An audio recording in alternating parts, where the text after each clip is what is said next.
So he spends time at Harvard, but then Richard Nixon calls him back to become involved in foreign policy.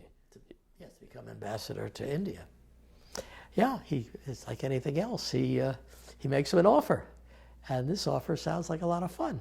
So he leaves Harvard for a second time and becomes ambassador to India. He has some interesting questions in India, which he enjoys, his wife and family enjoy. And he comes back again to Harvard. By this time, Nixon is no longer president. His president is his successor, Jerry Ford. And Jerry Ford is the one who invites Moynihan to become the U.S. representative to the United Nations. And where are you during this period of time when after Moynihan leaves for Harvard the first time, and then? Oh, I see. Okay, two stages. When in the fall of 1969, when Burns becomes the chairman of the Federal Reserve, Moynihan becomes a member of the president's cabinet without portfolio, basically. I forget what his title was. Not consultant. At any rate, counselor, yeah. And I become the president appoints me the national chairman of the White House Conference on Children and Youth. This is in December, early December of '69.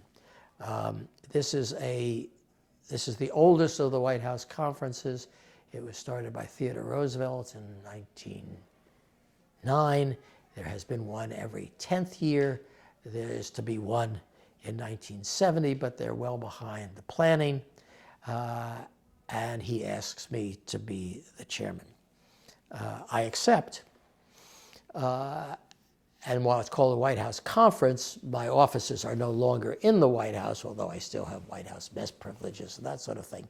And I go off to do this and realize within a very short period of time, a month, that it's impossible in our society at that time to have a White House Conference on Children and Youth. Look at what was going on with youth. I mean, they were all surrounding the White House, you know, and we were locked in with buses back to back around us, and still there were problems for children. You couldn't combine the needs of both children and youth at that time.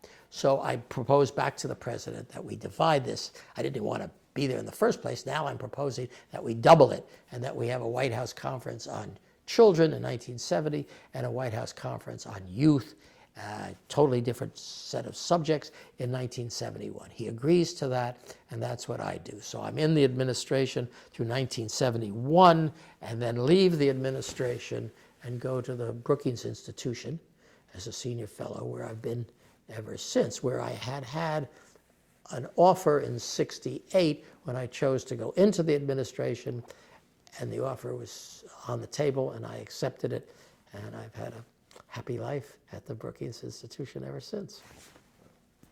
When did you meet President Nixon again? Oh, when I met him again. This is a funny story. In 1972, I guess in January, when I'm leaving the administration, when people leave the administration of a certain level, the president invites him or her and their family, children and so forth, into the Oval Office. It's a photo op. They take pictures of everybody. They give little gifts and so forth. And so it came, the Hess family turned to do that. And it was late in the day. The president, his last appointment, the president was to leave to go to Ottawa to meet with the Canadian Prime Minister outside. We could see through the Oval Office the helicopter wheels spinning and so forth and so on. And the president is always awkward in these sorts of things. He just never, after all the ones he did, he really never did it well. But he's giving the little gifts and everything is working more or less okay. Pictures are being taken. When he suddenly says, or just says to my son Charles, who's 10, my other son James is 8, he said, what's your favorite subject at school? At this point, Nixon's eyes light up, and he said, that was my favorite subject too.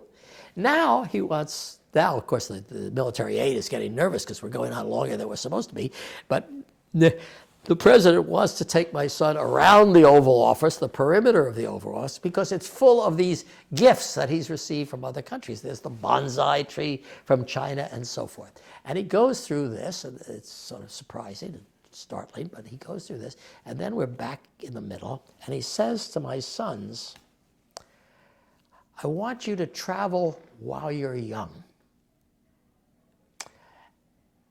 Even if you have to borrow the money. This is a Republican conservative president telling me I can borrow the money. And he starts to do an imitation of an old man coming down the gangplank of a cruise ship. Richard Nixon is doing this. And we're laughing. It's very funny. I've never laughed at Richard Nixon before. I've known him since 1961. And we leave. That's it. The last time I saw Richard Nixon, we were all in the Oval Office laughing. And he was imitating an old man coming down a gangplank.